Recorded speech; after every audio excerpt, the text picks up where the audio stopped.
thousands of claims, and we'll help you through the process. Don't go with the out-of-town fly-by-night contractor. Most storm damage goes missed by the untrained eye. Trust Snap Construction for your free storm damage evaluation. For your free storm damage evaluation, call Snap Construction at 612-333-SNAP or visit them online at snapconstruction.com. That's 612-333-SNAP or snapconstruction.com. In the heart of the Northeast, there lies a hidden beast, a dragon's lair at the crossroad, guarded by the maiden Mother Crone. A treasure trove of spells galore, discover incense, books, jewelry, and more. Just as the oracles foretold, this is where your mystery unfolds. As the shadows creep and the veil gets thin, do not fear what lies within. Magus Books is where your journey begins. Visit us at 1848 Central Avenue Northeast in Minneapolis or online at magusbooks.com. With a look at your AM 950 weather, I'm Patrick Lilia. Tonight, rain expected with a low of 42, then Wednesday, cloudy with a high of 51.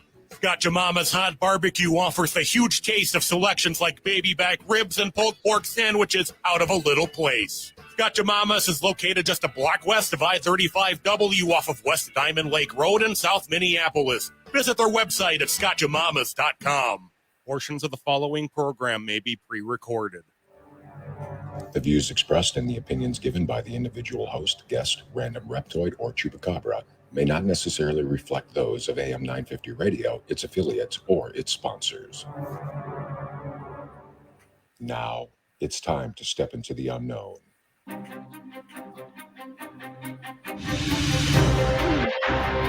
There are things people experience but never talk about. A shadow moving in the corner, flickering of the lights, a disembodied voice. We invite you to talk with us. Share your story, share your experience, because this isn't just your story. This is our story.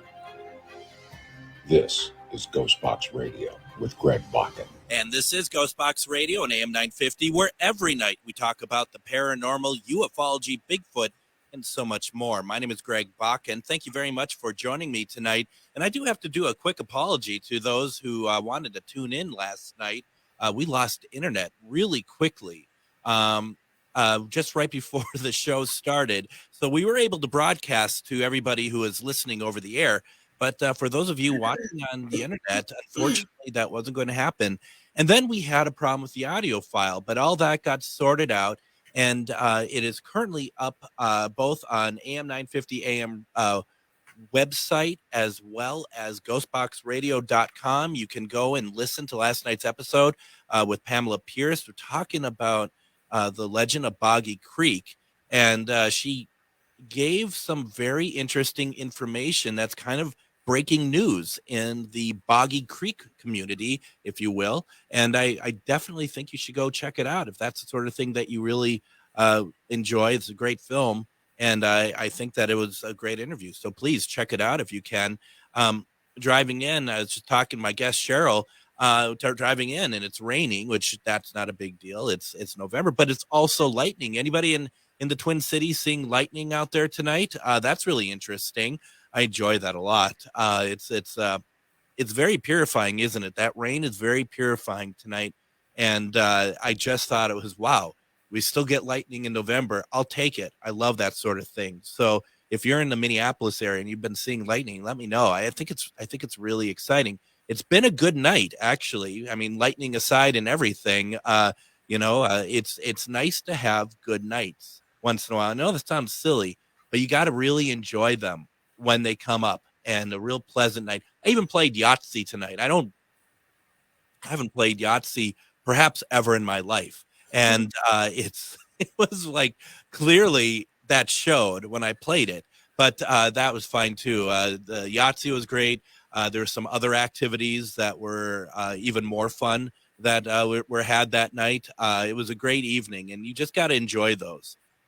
Something else I've been enjoying, and that is there's so much good stuff out there, good books and whatnot. And I was really excited to reach out to my guest, Sherilyn Carter.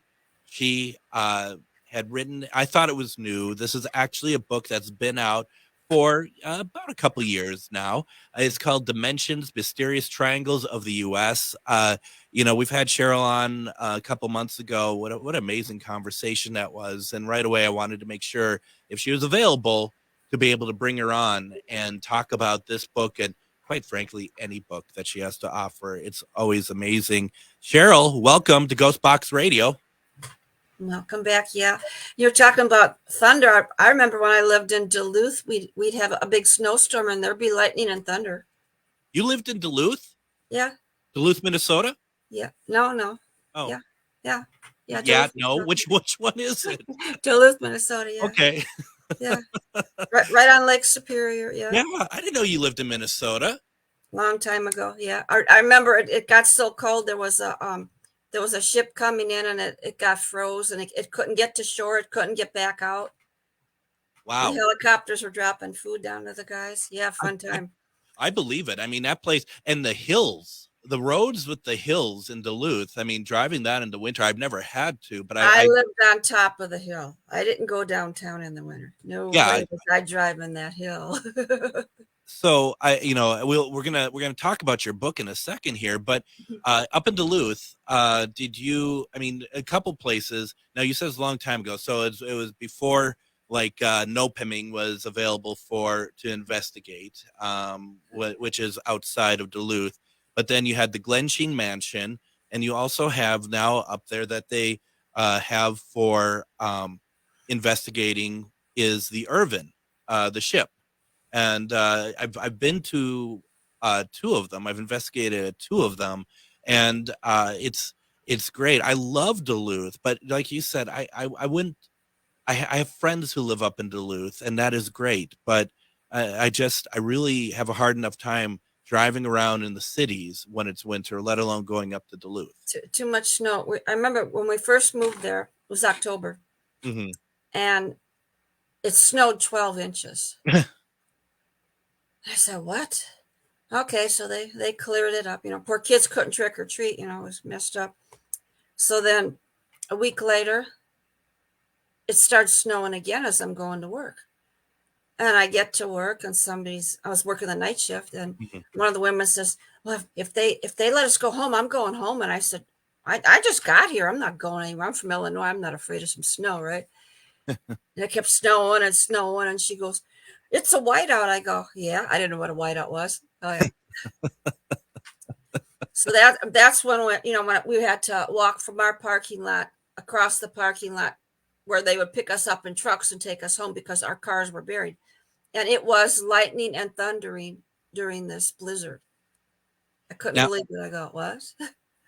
Now, can I ask you, was that in 1991? I don't remember. And the reason why I asked is because at least down here in 1991, we had just a massive, massive, massive snowstorm on Halloween. I mean, it just was feet of snow, and just dumped at once. And it snowed here in the Twin Cities right around Halloween. And right away, people were like, please, no, not again. And it wasn't, but it was truly it might be for us, at least down here, once in a lifetime experience. It was really just incredible. After the second storm, they closed the town down for a day so they could clean the roads off, because you couldn't go anywhere. No. And then you run into the question of what do you do with all this snow that you're collecting? It has to go somewhere, and you can't just melt it or something. And they piled it up in parking lots. That's what they did. Yeah, it was bad. Then there was another, and this isn't snow hour. I'm just kind of getting through that. There was also about maybe 7-8 years ago, there was not all at once, but over the course of the winter, it was snowing, and it was just I worked downtown Minneapolis, where it has sidewalks and stuff. Different sidewalks were closed because they just stopped clearing them.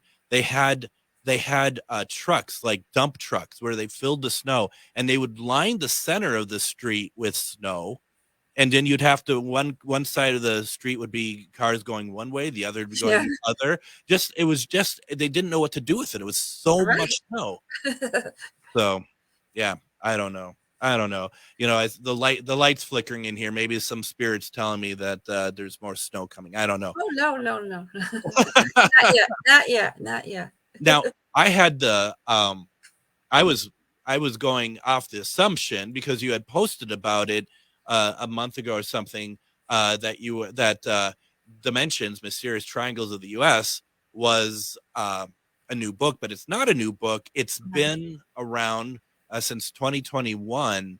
What is the book about, Cheryl?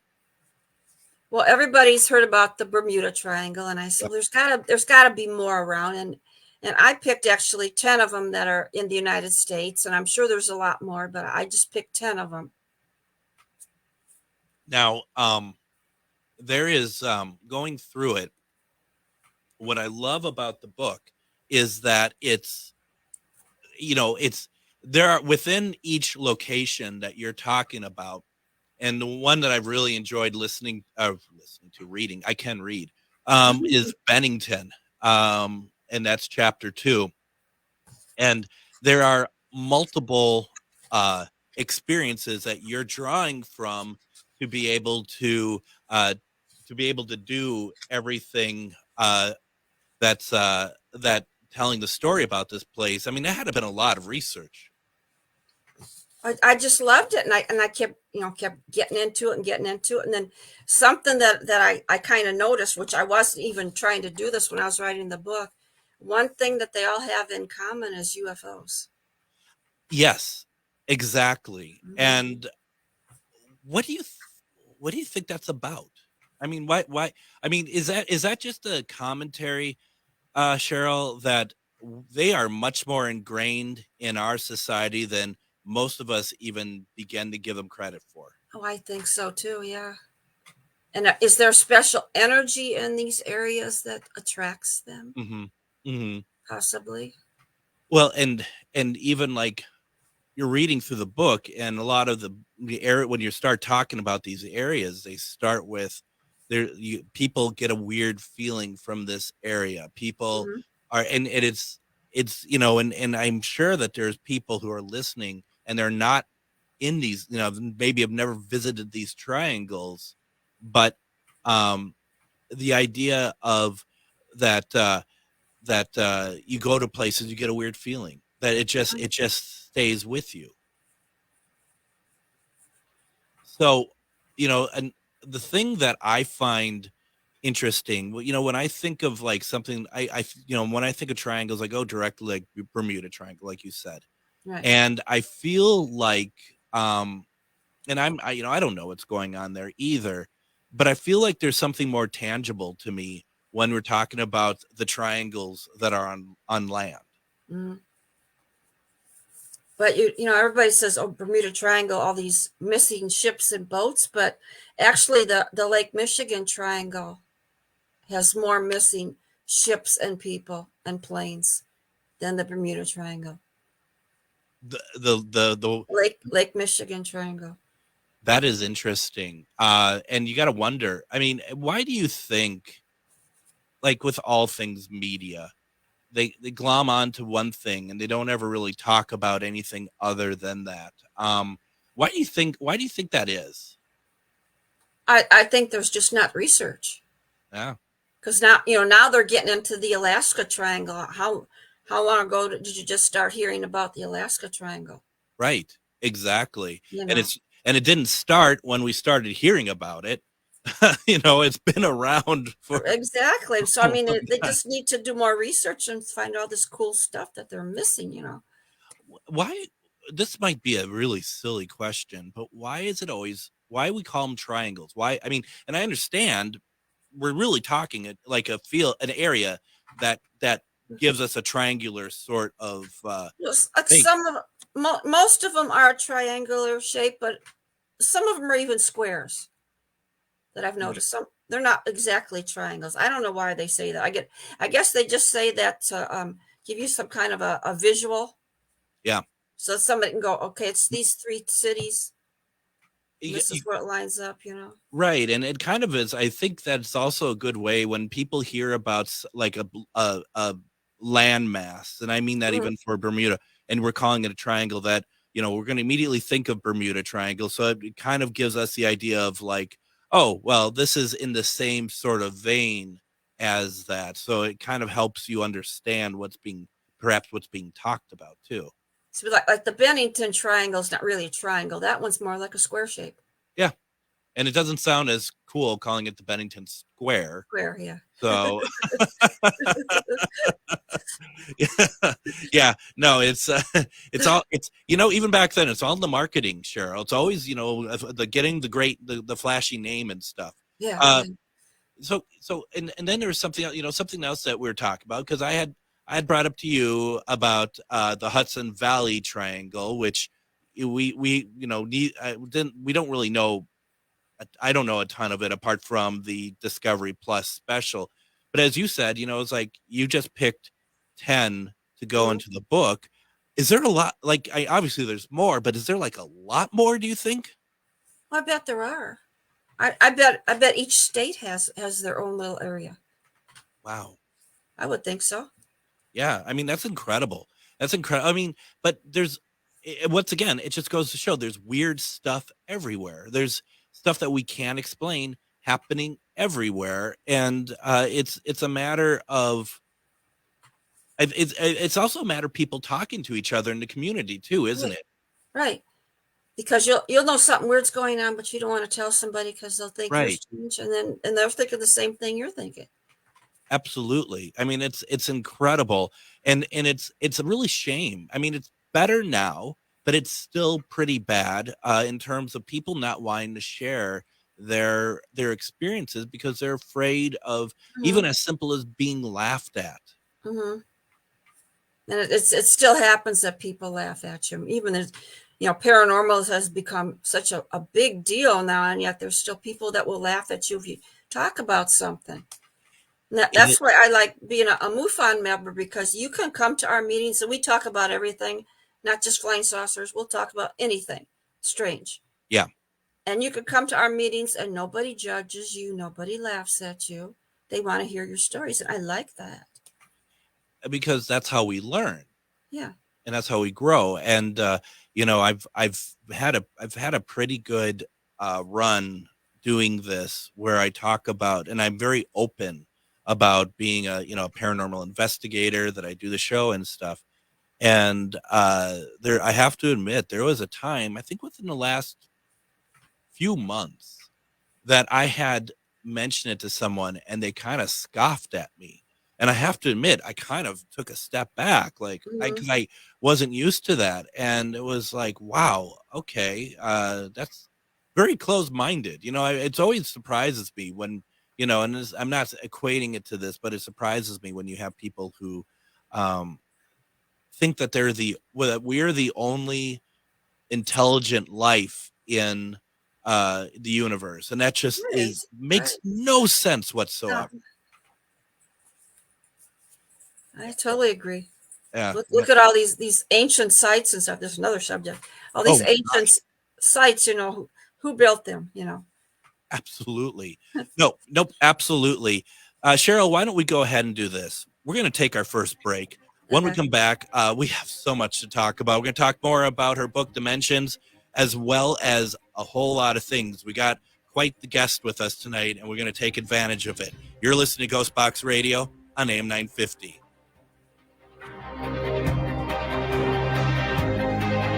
Hello, I'm Jody, also known as Witch Jody on social media. I opened Midwest Witchery and Healing in historic Stillwater because as a nurse, I love to help others. When you come and visit Midwest Witchery and Healing, you will find everything from divination and magical services, classes to ritual tools, jewelries, handcrafted candles, witchy gear, and much more. My store is a safe environment for all on their own unique path. Look for the purple door. Find out more at MidwestWitcheryHealing.com. Feeling like people just don't get the vibrant rainbow unicorn that is your celestial essence? Have you been wondering how you stepped into this infernal, mundane timeline full of muggles, NPCs, and toilet paper shortages? Here at Magus Books and Herbs, we get you, and are staffed with real-life unicorns just waiting to help you rediscover your shine. So come explore your magical side with books, herbs, incense classes, and more at 1848 Central Avenue Northeast in Minneapolis or online at magusbooks.com. Reach your highest level of consciousness and well-being with metamorphosisconnections.com. Metamorphosisconnections.com is an online directory of the best holistic and metaphysical practitioners to help you make your most informed choices. You can search metamorphosisconnections.com for classes, events, wellness and life coaches, plus metaphysical products and shops. You can also search for a wide array of healers from all modalities, including EFT, sound healing, energy healing, light therapy, ancestral healing, shamanic healing, reflexology, past life regressions, hypnotherapy, yoga, and more. And if you're not sure where to start, the search feature on metamorphosisconnections.com is tailored to help both those who know what they are looking for and those who are just starting.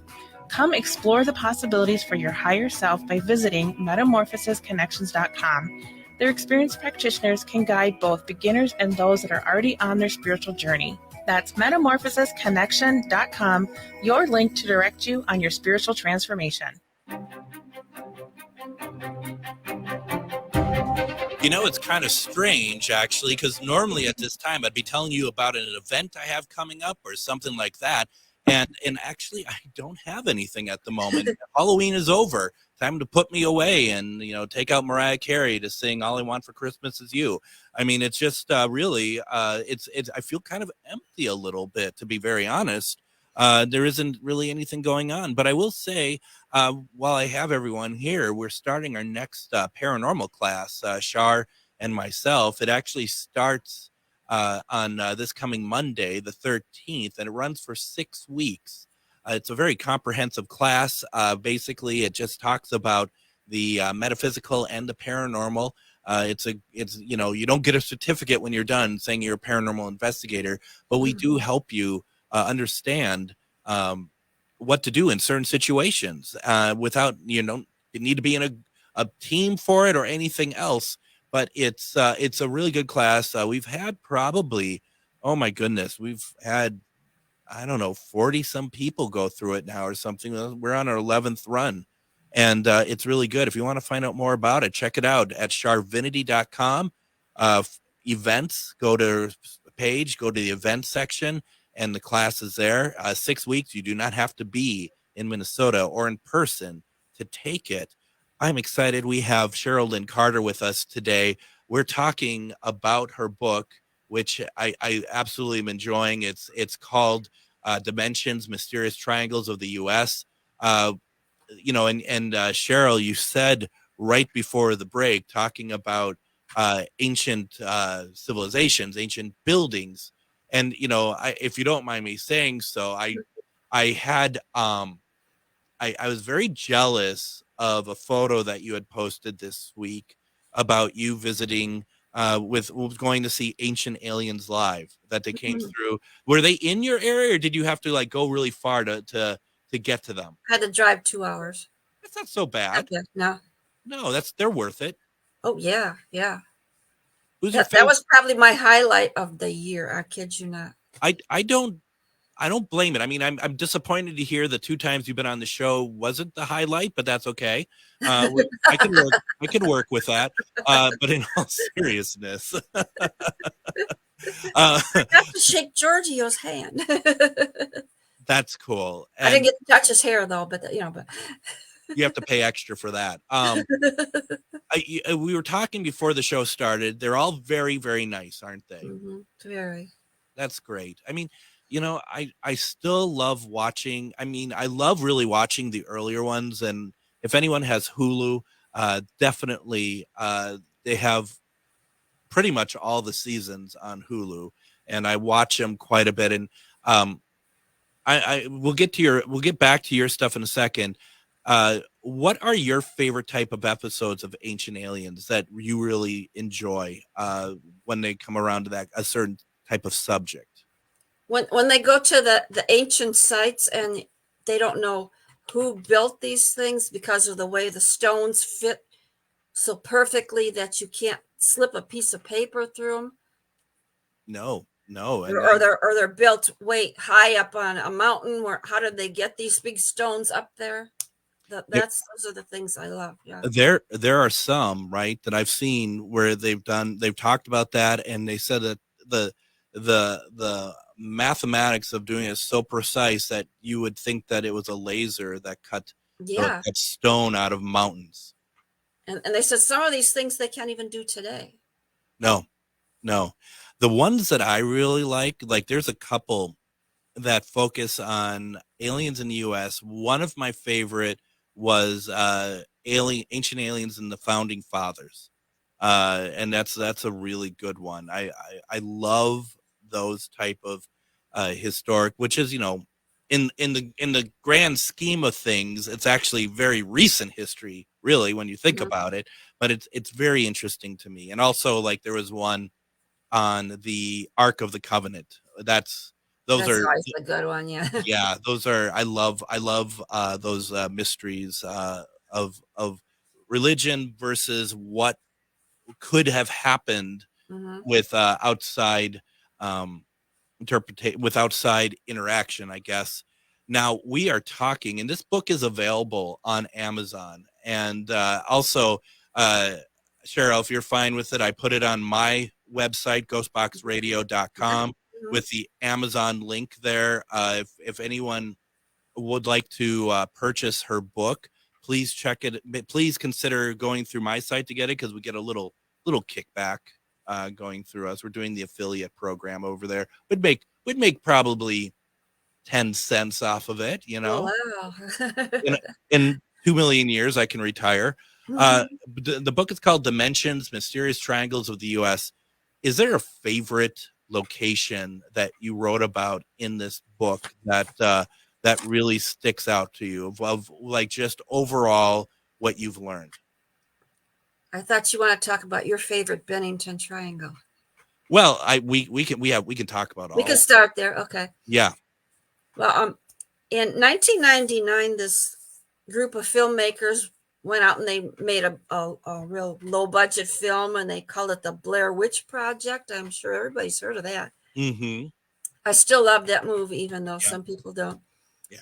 And it was about people that got lost in the woods. They saw strange lights. They heard crazy sounds. They went insane. They disappeared. That can't really happen, right? It was just a movie. Well, there's a place in the Bennington Triangle, which is located in Vermont, and it's in Glastonbury, and there's an area, it's a nature trail, and it's called the Long Trail. And in 5 years, from 1945 to 1950, people started disappearing as they were going down the trail. It was just a regular hiking trail. Yeah. The first person that disappeared was Mitty Rivers, and he was actually a trail guide. He was a trail guide for years there. So he knew what he was doing. Yeah, he was leading some people down the trail, and all of a sudden, they couldn't find him. He was just gone. The next year, Paula Weldon was a college student, and she had walked the trail all the time too. She went for a walk down the trail, and there were two people behind her. They saw her up ahead, and she went around a bend, and when they came around a bend, she wasn't there, and they never found her. And then James Tedford was a soldier. He was just getting out of the army, and the bus stopped, and he was going to go take the trail for a little while. He disappeared. And then there was the next year, a little boy named Paul Jepson. His family actually had a farm nearby, and he kept saying, I need to go into the woods. So something's calling me. His father said, no, don't go, don't play in the woods. Well, one day he went out in the woods, and they never found him. And the last one is Frida Langer, and she was camping with 4 friends, and the 2 women were walking along the water, and she kind of fell in. I'm going to go back and change my clothes, and I'll meet you guys. And she was lost too. And it's all around the same spot on this long trail. Do they walk into another dimension and get lost? Right. That's what I'm wondering. Just so happens like they go through like a doorway or something. Yeah. And that's what I'm thinking happens. Except the boy though, the small child, possibly could have been beckoned. True. I wonder. I mean, but there's, all sorts of all sorts of questions that come around after that. Has anyone, to your knowledge, done like a thorough walkthrough or search of that? I mean, obviously they must have, if all these people are lost, that someone is trying to find them. Oh yeah, they had search parties out looking for these people, but they never found anything. Completely without a trace. Right. Do you in that same spot? Yeah. And then it stopped after the 5 years. It just stopped. So there hasn't been anything in a long time. No, it was the 5 years and it stopped. So, not to throw a narrative on it or anything, but it certainly gives the impression, like you said, aliens, and some sort of project for them to get a number of specimens, if you will, and do something with it, have a reason for it, do something with them. And here you had all different kinds of people. So yeah, you had several different specimens.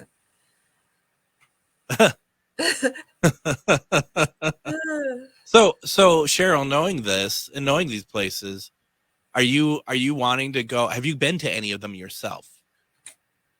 Well, I used to live in Illinois, and I never knew at the time that we had a triangle in Illinois, or I would have been there. And then I'm researching, there's actually 2 triangles in Illinois. So the one is called the Little Egypt Triangle, which is, it's the tip of Illinois. And I remember noticing all the towns around there had Egyptian names, like all these areas that were around the Nile in the Bible. And I guess that's why they called it Little Egypt. Right. And another thing that's down there, it's a civilization called Cahokia Mounds. And I did go down there. You saw my pictures in the book. I love Cahokia Mounds. Yeah. And it was the largest civilization north of Mexico. And it used to have, at one time, they estimated the civilization had like 400 mounds. These are burial mounds. And I think there's only like 140 left. But as I'm driving into this little town, you'll see there's one behind a little one behind the gas station. There's one behind that house. So there's still mounds all over town, but they've made a national park out of what's left. But just the energy there is just amazing. It feels different. Well, yeah. Now, what did they do with the mounds? Because there's so many of them. Did they just dig them up? I mean, well, it's like a farming community, so farmers probably just plowed them down and. Wow. I'm sure, yeah. Which makes you wonder then what happened to. I mean, because there's in the burial grounds, there's going to be bodies, right? I mean, that's the purpose of it. And you kind of wonder what happened to to all the bodies then. Well, not just bodies, because the ones that they have now that they've used the ground penetrating radar. Some of them they've dug into them a little, and there's all kinds of pottery and jewelry and stuff. Sure. So a lot of antiquities. Yeah. A lot of cultural antiquities are probably been destroyed or scavengers, they're selling them, and who knows? Yeah, that's that's unfortunate. The stuff I've seen in their museum, it would be worth a lot of money. Yeah. Right. Yeah, there's probably that, and it's just really a shame too, especially not maybe it's not, but I mean it just feels like that so much of that stuff back early on, so much of that stuff might have been seen without people really understand the historical value of things, and just go ahead and will, take it and either steal it or just destroy it because it's in their way. They don't find value in it. And that's one of those things that's just really a real crime. That's just a shame. Well, and they don't understand. This is somebody's grave. Well, these mounds were somebody's grave. Yeah, absolutely. I mean, it's just really, it's crazy. And I mean, could you imagine if all those still existed, how amazing that would look? I just what I saw was so amazing. The tallest one is called Monk's Mound, and it's about as tall as a 4-story building. Wow. And they actually put steps on there. You can walk all the way up to the top. So I walked all the way up to the top. Wasn't too bad. And when I was to the top, I looked over to my right, and I could see the St. Louis Arch. I was that high up in the air. Oh, wow. And there were cars driving by, and they looked like ants. I kid you not. I was way up there. Wow. And if you go in the middle of the mound, there you can feel there's a vortex that goes all the way through it. That was my next question. I mean, not necessarily about the vortex, but about energy, going and feeling the energy, feeling the vortex. Do you think that's all the mounds would have been that way, or do you think it's just that one? And I don't know. I didn't get to stand on top of another one. I don't know. No. Well, the other ones are even as tall as that one, because that was somebody really important in that one. Sure. Well, I'll need you to go back and now climb the other ones so that we know, so you can. We're not allowed to climb the other ones. do it at night. No. At night. We'll helicopter you in. This show has a budget. It doesn't. I'm just. You got me to laugh on that one.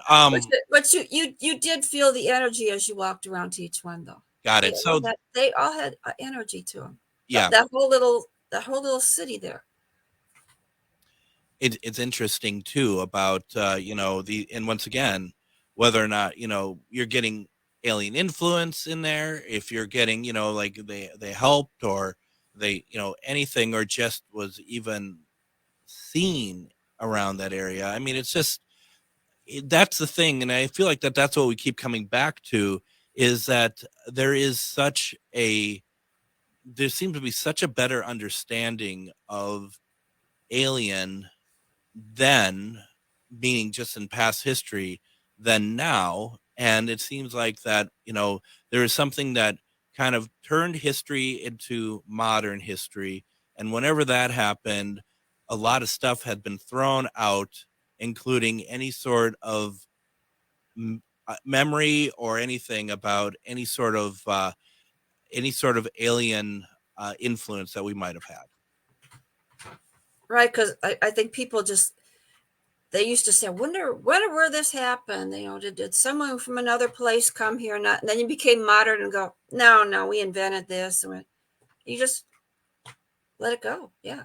Yeah, absolutely. I mean, just imagine, for what we consider at the dawn of time for us, stuff like the pyramids in Egypt were already old by that point. There's been more history probably forgotten than actually recorded, probably. Well, and there was a time when they didn't have a language. Right. This is how we don't know who built different things or why. Or yeah, absolutely incredible. Cheryl, why don't we go ahead? Let's go ahead, take our second break. When we come back, if anyone has any questions for Cheryl, please put them in the comments section. Could talk about anything. We're going to talk about aliens. We're going to talk about ancient aliens, all sorts of good things. You're listening to Ghostbox Radio, AM 950.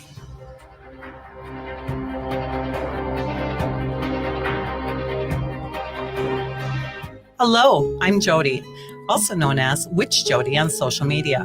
I opened Midwest Witchery and Healing in historic Stillwater because as a nurse, I love to help others. When you come and visit Midwest Witchery and Healing, you will find everything from divination and magical services, classes to ritual tools, jewelries, handcrafted candles, witchy gear, and much more. My store is a safe environment for all on their own unique path. Look for the purple door. Find out more at MidwestWitcheryHealing.com. If you go to shoprainbow.rd.com, you will find an amazing variety of adult novelties, literally thousands of items that you can peruse in the privacy of your home and have shipped to your door. Plus, in the store, you can find swimwear, casual wear, underwear, everywhere. Rainbow Road is located at 109 West Grand Street near Loring Park. Gift cards are available for the hard to shop for. Go to shoprainbow.rd.com. If you own a holistic or metaphysical business and are looking to expand, then you need to be listed on metamorphosisconnections.com. It's a network where you can grow with like-minded practitioners and reach new clients. Metamorphosisconnections.com is an online directory you need to list yourself and your business. Our platform makes it easy for you to create listings of your products and services, and you can also choose to list your classes, events, and so much more. Metamorphosisconnections.com helps you create weekly and monthly promotional ads targeted towards your potential clients and promotes them for you via social media and newsletter. There are clients searching for your specialty right now. Let us help them find you. Start your listing today so you can share your own unique gifts and talents by finding the level of membership that best fits your needs. Let us help you reach your clients that are searching for what you do. Visit metamorphosisconnections.com and sign up today. With a look at your AM 950 weather, I'm Patrick Lilia. Tonight, rain expected with a low of 42, then Wednesday, cloudy with a high of 51. Gotcha Mama's Hot Barbecue offers the huge taste of selections like baby back ribs and pulled pork sandwiches out of a little place. Gotcha Mama's is located just a block west of I-35W off of West Diamond Lake Road in South Minneapolis. Visit their website at scotchamamas.com. ATNF AM 950, St. Louis Park, Minneapolis, St. Paul. And join us tomorrow on Ghostbox Radio with Greg Bakken. We're going to have on Char Savoy of Charvinity and Metamorphosis Connections. You may have also remember her from such radio programs as this one. She has been on a number of times talking about different wonderful subjects, but also she's guest hosted for me. It's going to be great to have her on. Tomorrow we're going to be talking about bridging the gap between metaphysical and paranormal. And it sounds such a weird and simple thing, but it seems to be not from anywhere that we're coming from with this, but it seems to be much more difficult than it should be. And we're going to talk a little bit about that tomorrow. And then, of course, Thursday, we're going to have Jeff Mudgett on. Jeff knows a ton about H.H. Holmes. It's going to actually be our first true crime episode here. So I'm really excited, at least since we've gone nightly. And then, of course, Friday is Casual Friday. So lots to look forward to, including my guest today. I have on with me, and how exciting to have on Sherilyn Carter. We've been talking about all sorts of things. Don't forget her book, Dimensions, Mysterious Triangles of the U.S., is available on Amazon. Please support and pick up the book. I mean, this is what I love about these books. Cheryl, is this self-published, or do you have a publisher? Self-published. This is what I love. These are extremely good books. They're well written, and that they cover an area that needs to be talked about. And you're doing it amongst many, others as well. But this is really good, and this is information that you don't really find in a lot of other places, at least curated, if you will. Mm-hmm. I'm very. This is really cool. Congratulations on doing these books. Thanks. I start getting into this stuff and I can't stop. No. Now, when we talked last time, the book that we were talking about last time, you were told to write it. It came to you. How about with this book? Is this just like one of those things where you're just like, I just want to find out about it? This is where somebody wanted me to be on their podcast. Mm. And I says, well, this is before the book. And I says, well, what should we talk about? I don't know. And I says, I don't know. How about mysterious triangles in the U.S.? And so I looked stuff up. I just looked up the names. Mm-hmm. I says, okay, here, I'll take 5. You take 5. Check it out, and we'll see what we want to talk about. Well, I did all this research, and I never got on the podcast. So the heck with you, I'm going to write a book. So, well, their loss is our gain. Wow, that's funny. I mean, did you were just going through and you're like, you know what?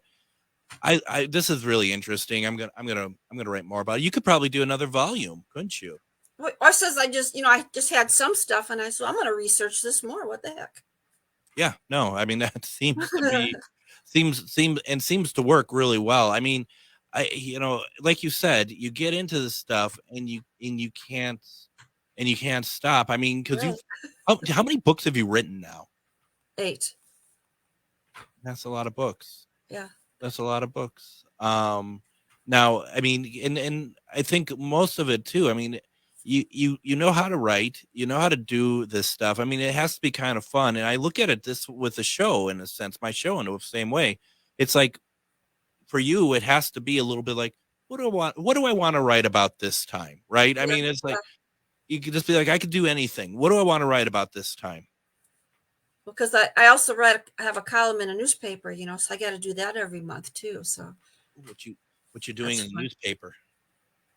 For Paranormal Underground magazine, I have my own column. They're the Carter Files. You do. Okay, that's right. I knew that. I forgot already. Most of that's turning into UFO stories. UFO is paranormal. Yeah, that's what I started out with, the other things, but it's probably the last year it's just turned into UFO stories. What is currently interesting you when it comes to UFOs? I mean, because I think that we all go through we love certain things, but then there's subsets of it that, at least speaking for myself, like really interests me. Like, for example, for my UFO stuff, something that's been really interesting me lately is doing a CE5 experiment. So that's where I'm at. For you, is there anything that's like really interesting you lately about UFOs? So I've done CE5 many times. It is interesting. What are you using for generating tones? Or are you doing it a different way? We use singing bowls sometimes. Oh, that's a really good idea. Oh yeah. And we're by a soccer field and there's woods behind us. And I've been in the woods. There's nothing in those woods. I've been in there in daytime, nothing.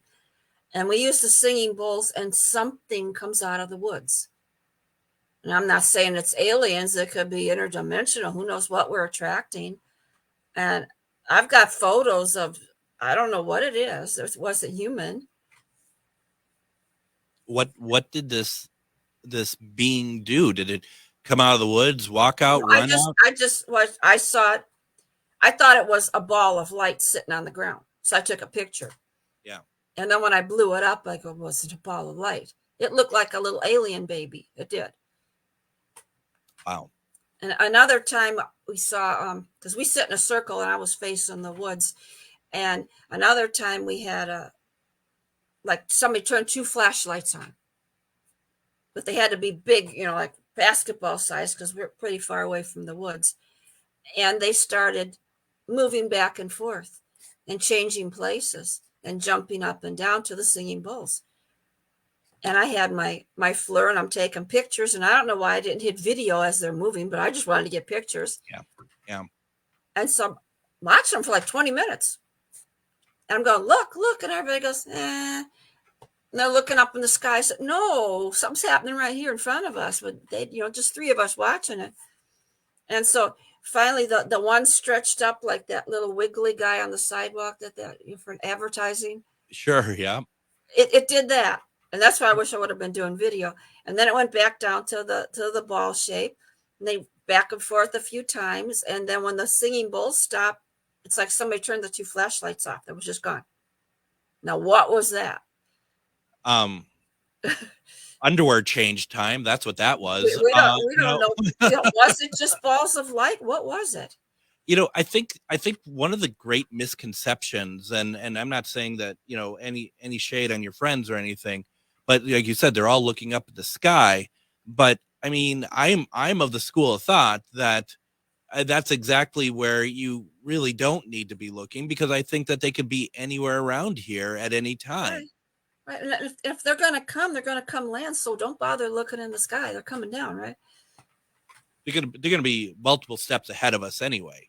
Right. Yeah. Because another time, now here we are in the grass. There's nothing in the grass, and all of a sudden there was lights. There were lights in front of us on the grass. What was that? It's grass. Right. Why was the grass lighting up?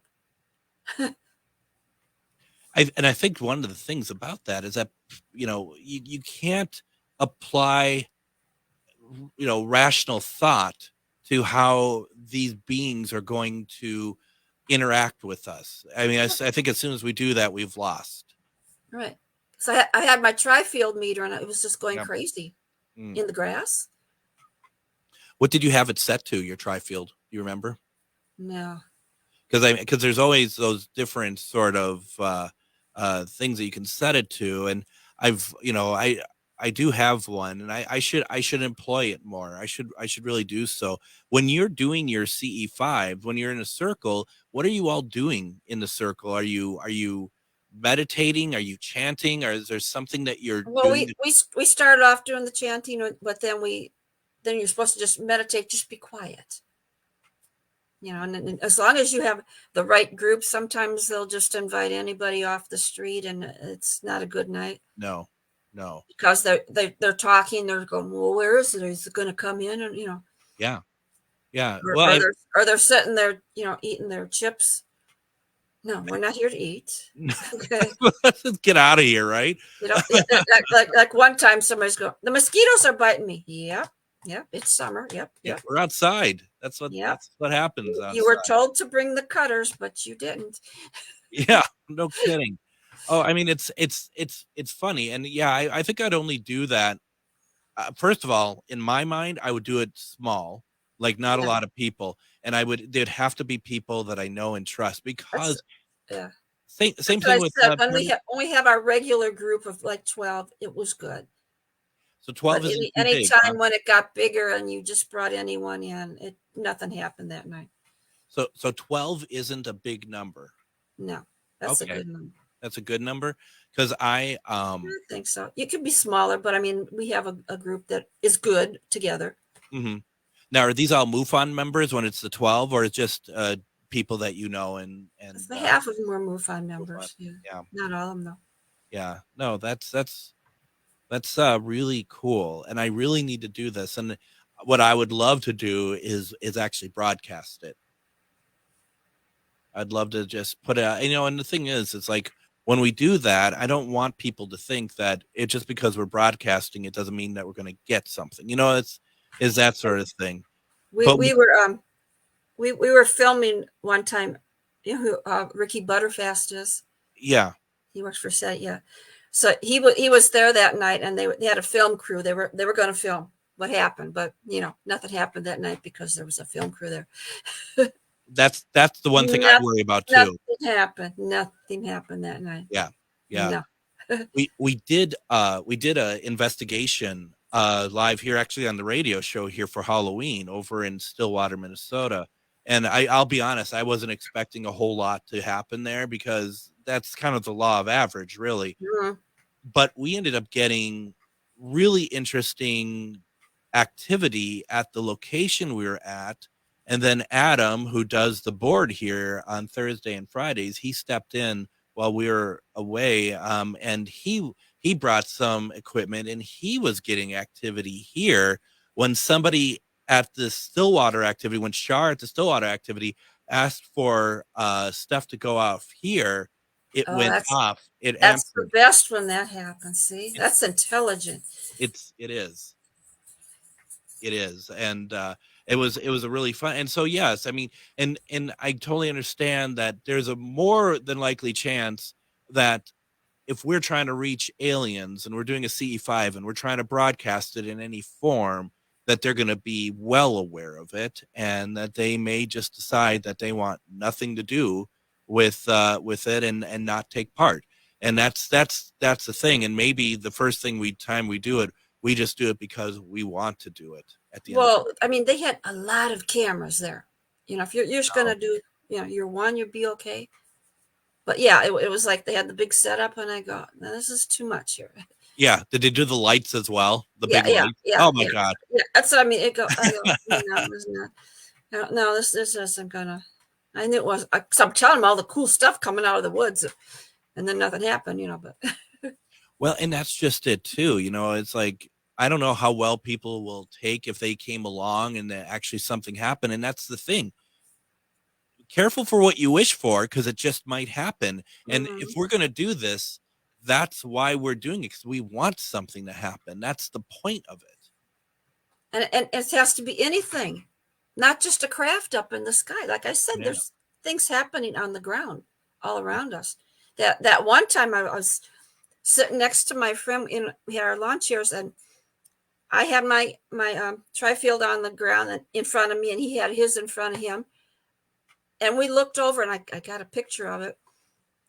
Some kind of a hand or a claw had reached over across, and it touched my tri-field and made it go off. Oh, goodness. It could not have been either of our hands, the way it was situated. Yeah. That's unbelievable. How amazing is that? Once again, the book is called Dimensions, Mysterious Triangles of the U.S. It is available on Amazon. Please go check it out. And please support Cheryl Lynn Carter. She is an amazing writer. We'll get you back on here soon. Okay, Cheryl? Mm-hmm. Thank you for joining us. And then we'll be back tomorrow with Shar. Everyone, have a good evening. Take care. Hi, it's Matt McNeil. Listen to the Matt McNeil Show from 3 until 5 weekday afternoons right here on the Progressive Voice of Minnesota, AM